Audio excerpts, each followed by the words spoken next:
Mari kita lihat indikasi kebangkitan PKI, saudara, yang ada di Indonesia ini.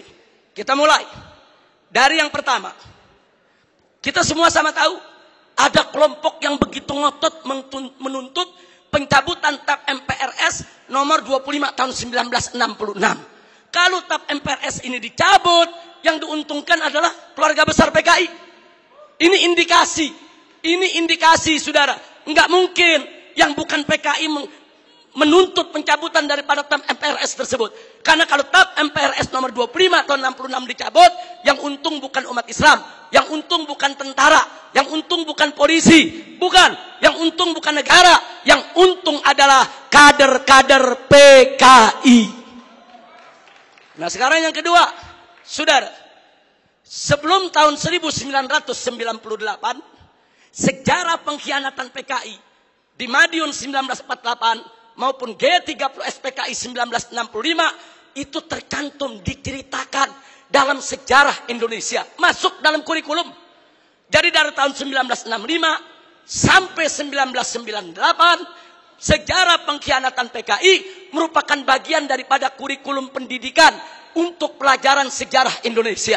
Tapi begitu masuk reformasi 98, saudara, pelajaran tentang pengkhianatan PKI baik di Madiun 1948 maupun G30S PKI 1965 dihapuskan dari kurikulum pendidikan. Saya bertanya-tanya, siapa ini manusia yang punya kekuatan bisa menghapus materi pengkhianatan PKI dari kurikulum? Ini bukan seorang biasa, saudara. Dia punya kekuatan politik, dia punya kekuatan ekonomi, dia punya kekuatan sosial. Kalau hanya rakyat jelata biasa, nggak mungkin dia bisa menghapus daripada pelajaran pengkhianatan PKI dari kurikulum pendidikan Indonesia, saudara. Dan dampaknya serius. Sejak tahun 98 sampai hari ini, saudara. Sampai hari ini, saudara, apa yang terjadi? Yuk, mari kita lihat, saudara. Anak-anak SD, SMP, SMA yang di tahun 98, saudara, baru mulai mencicipi sekolah, mereka nggak dapat lagi pelajaran tentang pengkhianatan PKI. Jadi dari tahun 98 sampai hari ini, generasi muda kita yang umurnya sekitar 25 sampai 27 tahun, mereka nggak tahu apa dan bagaimana PKI, saudara. Saudara, ini kurikulum ini penting. Kurikulum ini membentuk daripada ideologi bangsa. Kurikulum ini membentuk pemikiran filsafat bangsa.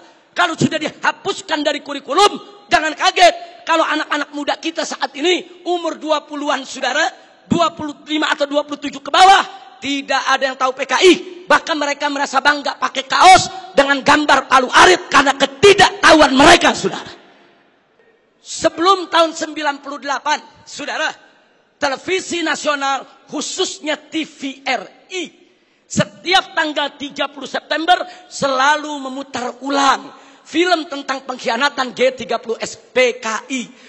Hingga dari Sabang sampai Merauke, dari gunung sampai ke lembah, orang di kampung-kampung nonton film tersebut, saudara.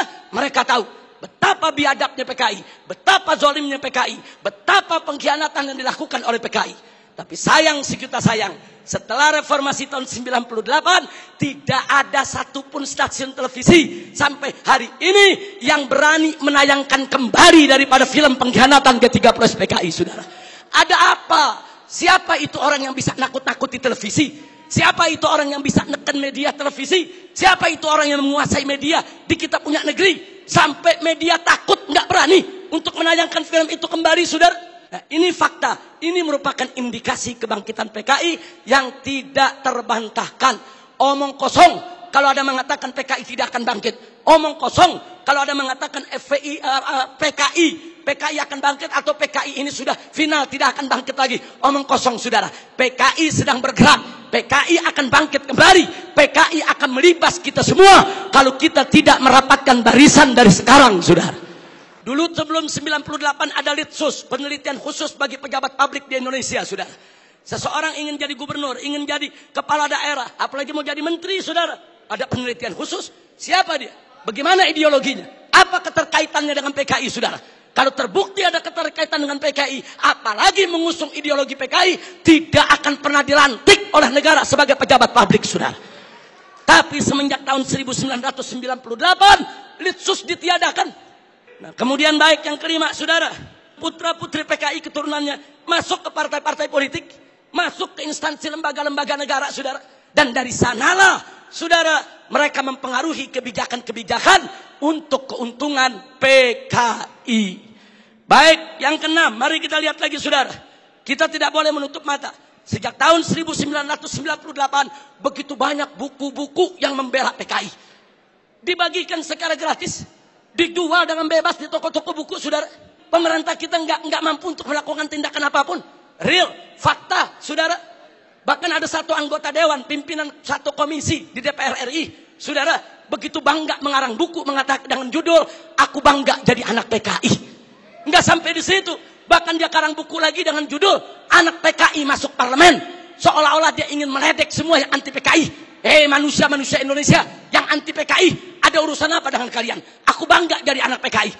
Bangsa Indonesia yang anti PKI, ada apa dengan kalian benci PKI? Ada apa musuh PKI? Aku anak PKI masuk parlemen dan aku bangga menjadi anak PKI. Inna lillahi wa inna ilaihi raji'un. Ini indikasi. Yang ngomong yang sebelah sana. Mari kita lihat yang nomor 7. Saudara, adanya usulan RUU KKR, Komisi Kebenaran dan Rekonsiliasi. Ini juga tidak lepas dari peran-peran untuk kepentingan PKI. Kemudian yang ke-8, bagaimana Komnas HAM, luar biasa, saudara. Berikut LSM liberal yang menjadi LSM komprador, saudara, yang bersuara untuk kepentingan asing. Juga mereka semua bersuara untuk membela PKI. Yang ke-9, maaf, saudara, ya, ada bantuan Cina kepada Indonesia, berikut kompensasinya. Saya tidak campur urusan ekonomi negeri ini, saudara. Tapi kalau sudah bantuan dari negara komunis Cina ke Indonesia dengan kompensasi tenaga kerja yang masuk Indonesia, wajib untuk diwaspadai, saudara. Nah, kemudian jangan lupa yang ke-10, saudara. Ada beberapa parpol, bukan satu, yang terang-terangan mengirim kader-kadernya ke Republik Rakyat Cina untuk ikut pendidikan politik. Mereka dididik oleh Partai Komunis Cina, saudara. Ada apa? Ya, itu hak partai tersebut. Itu hak pribadinya, saya tidak ikut campur. Tapi saya sebagai bangsa Indonesia punya hak untuk mewaspadai partai-partai yang menjalin kerjasama dengan Partai Komunis Cina, saudara. Yang ke-11, di mana-mana ada seminar, ada temu kangen, saudara. Di mana-mana ada temu kangen PKI, seminar PKI, saudara. Sementara, saudara, dari pihak aparat keamanan setengah hati untuk membubarkan mereka, saudara. Berapa kali di Taman Ismail Marzuki mereka menggelar acara, bikin kegiatan, saudara. Ada bentrokan dengan gerakan bela negara, dengan laskar-laskar FPI di beberapa tempat, saudara.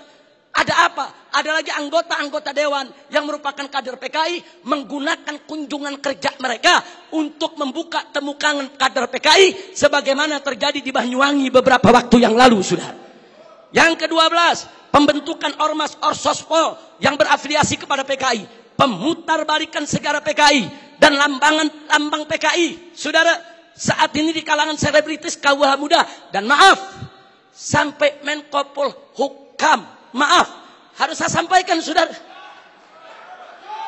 Begitu kami protes adanya kaos-kaos berlogo PKI, Pak Menko mengatakan, saudara, tentara dan polisi tidak usah over, jangan berlebihan. Jangan kalau ada logo PKI dianggap PKI. Ini kan cuma tren anak muda.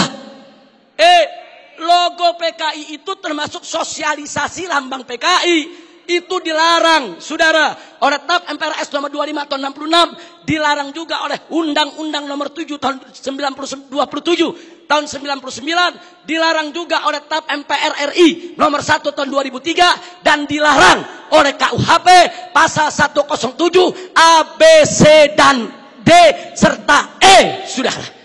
Nggak bisa. Kalau itu sudah masuk larangan, seorang Menko Polhukam tidak berhak melindungi logo Palu Arit hanya dengan alasan itu adalah tren kaula muda, saudara. Takbir, Allahu Akbar, merdeka.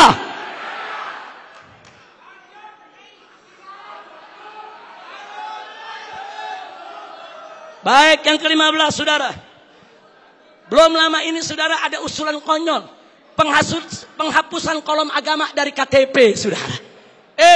kalau kolom agama dihapuskan dari KTP, saudara, maka ini merupakan kesempatan bagi kalangan ateis, bagi kalangan PKI untuk tidak lagi mencantumkan agamanya, saudara. Ini berbahaya. Ini merupakan indikasi kebangkitan PKI. Baik, yang ke-16, saudara. Dorongan untuk minta maaf kepada PKI. Ada apa? Saya ditanya sama wartawan, Habib Rizik, ini bagaimana sikap FPI kalau presiden sampai minta maaf kepada PKI? Saya jawab, kalau presiden ngotot meminta maaf kepada PKI, saya usul sekalian saja minta maaf sama Belanda dan Jepang. Jangan tanggung-tanggung minta maaf, saudara. Minta maaf saja. Belanda, maaf dulu pejuang kami membunuh tentara Belanda. Jepang, maaf dulu gerilyawan kami membunuh Anda. Minta saja sekalian maaf kepada Belanda dan Jepang, saudara. Belanda dan Jepang itu penjahat, saudara. Sebagaimana PKI, bukan kita yang minta maaf kepada Belanda dan Jepang. Bukan kita yang minta maaf kepada PKI. PKI yang harus minta maaf kepada bangsa Indonesia, saudara. Baik, kemudian berikut yang ke-17, saudara. Maaf, sekarang ini ada jargon revolusi mental. PDIP juga. Kalau yang dimaksud revolusi mental adalah revolusi akhlak, revolusi moral, revolusi budi pekerti, dari tidak baik menjadi baik, tentu kami dari FPI akan sangat-sangat mendukung. Tapi kalau yang dimaksud revolusi mental adalah membebaskan jiwa dari ikatan agama, membebaskan jiwa daripada aturan hukum Tuhan, sebagaimana yang pernah disuarakan oleh Karl Marx, sebagaimana di tahun 50-an pernah dikampanyekan oleh PKI. Ini jargon PKI dulu, saudara. Nah, kalau itu yang dimaksud, kami menolak istilah revolusi mental kalau hanya memberikan kesempatan kepada PKI untuk bangkit, ya kawan. 19, saudara. Saat ini di beberapa karnaval, bagaimana tokoh-tokoh PKI, saudara, seperti Aidit, seperti Nyoto, saudara, itu dibawa-bawa, diusung-usung. Bahkan dalam karnaval peringatan HUT RI di Madura, saudara, di Sumatera Barat, kemudian di Jawa Timur. Ada apa kalau ini bukan indikasi kebangkitan mereka? Dan yang ke-19, saudara, maaf, beberapa waktu yang lalu juga ada simposium di Arya Duta. Saudara, ya, tujuan pemerintah baik, dimonopoli oleh pemerintah, bagus tujuannya, saudara. Tapi sayang, sejuta sayang, saudara, ternyata simposium tersebut, saudara, hanya menguntungkan kader-kader PKI ketimbang kader-kader bangsa Indonesia sendiri, saudara. Nah, karena itu, saudara, yang terakhir, yang ke-20, saudara. Ada jenderal PKI. Yang terakhir, saya sedih, kecewa bercampur marah. Begitu saya saksikan di ELC, saudara, Indonesia Lawyer Club, di salah satu sebuah stasiun televisi, saudara, ada tokoh yang mengatakan kalau PKI itu hanya korban. Kalau PKI itu korban, penjahatnya siapa? Kalau PKI korban, berarti penjahatnya NU, penjahatnya Banser, penjahatnya Masumi, penjahatnya tentara, penjahatnya Polri, penjahatnya negara, saudara. Nah, maka itu, saudara, ya kalau korbannya PKI, berarti penjahatnya Nahdlatul Ulama NU, berarti penjahatnya Muhammadiyah. Enaknya, saudara, umat Islam ini dianggap semua sebagai pelaku kejahatan. Ini kita tidak terima. Kepada yang bersangkutan, kalau ingin simpatik kepada PKI, itu urusanmu. Tapi jangan coba-coba mengatakan mereka korban. Itu akan menyinggung perasaan jutaan umat Islam di Indonesia. Baik, saudara. Saya di sini tidak mau sebentar, karena waktu sudah sebentar. Implikasi saya lewatkan dulu. Usulan FPI untuk simposium ini. Ayo kita kembali kepada Pancasila dan Undang-Undang Dasar 1945 yang asli, yang dijiwai Piagam Jakarta sebagaimana amanat Dekret Presiden 5 Juli tahun 1959. Takbir, merdeka. Yang kedua, tolak segala perbuatan dan pemahaman ideologi yang bertentangan dengan nilai luhur ketuhanan yang Maha Esa sebagai jiwa daripada Pancasila. apapun ideologi, pemahaman dan perbuatan yang bertentangan dengan nilai luhur ketuhanan Yang Maha Esa harus kita tolak, saudara.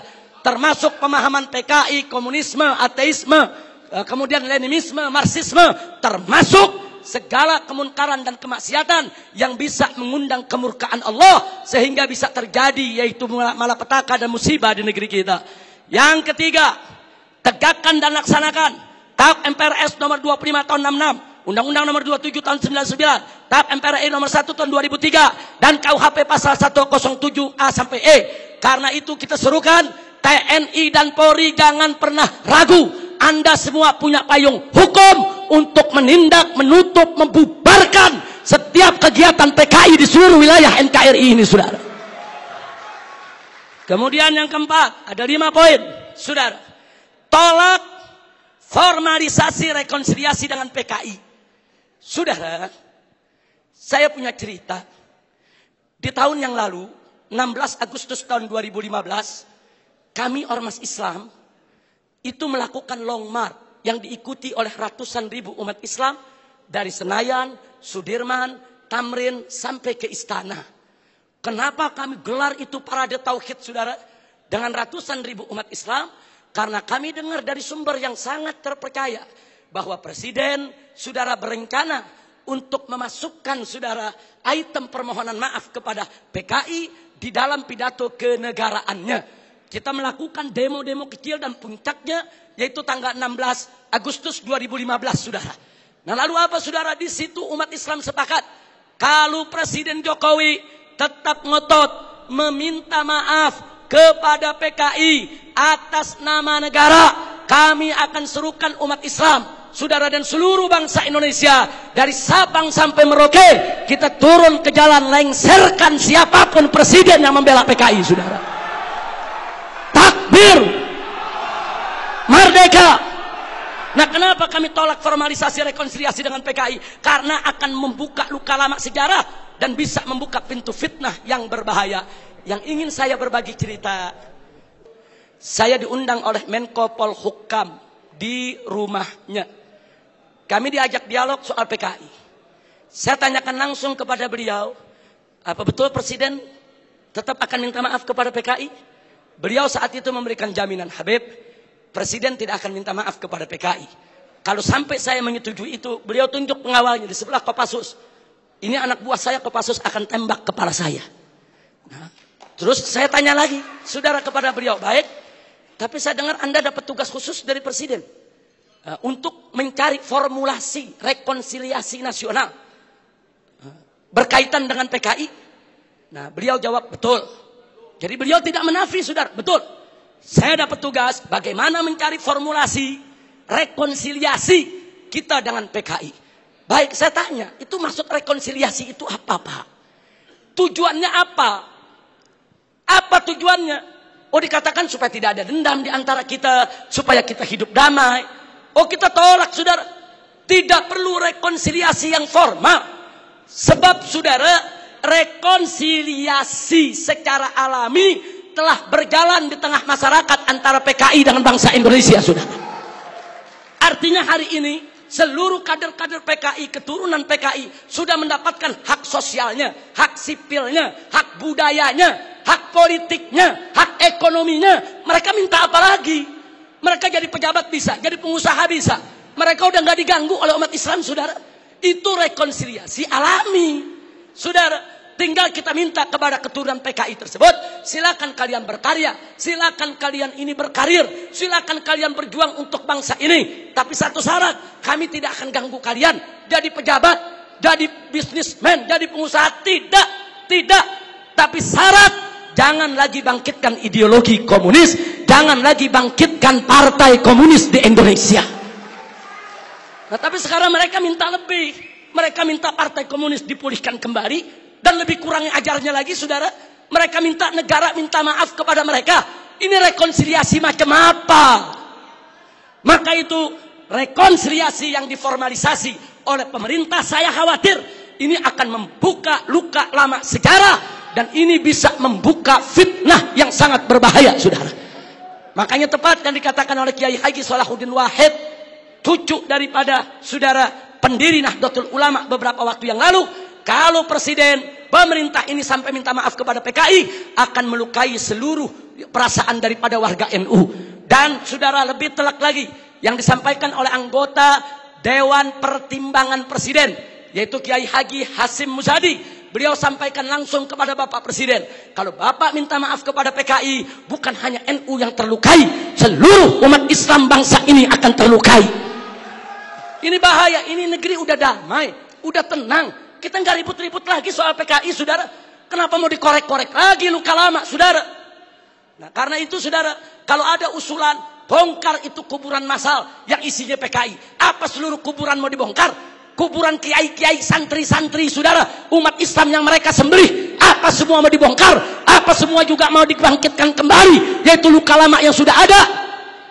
Ini pertimbangan tidak rasional, saudara. Karena itu kami dari FPI menolak formalisasi rekonsiliasi dengan alasan apapun, saudara. Tapi kami menerima kader-kader keturunan PKI saat ini dikembalikan hak sosialnya, hak ekonominya, hak politiknya, saudara. Kita terima, mereka bangsa kita, mereka saudara kita. Silakan hidup bersaudara berdampingan dengan kita, dan mereka harus tunduk kepada Pancasila. Jangan lagi menghidupkan daripada komunisme. Sebagai penutup yang kelima,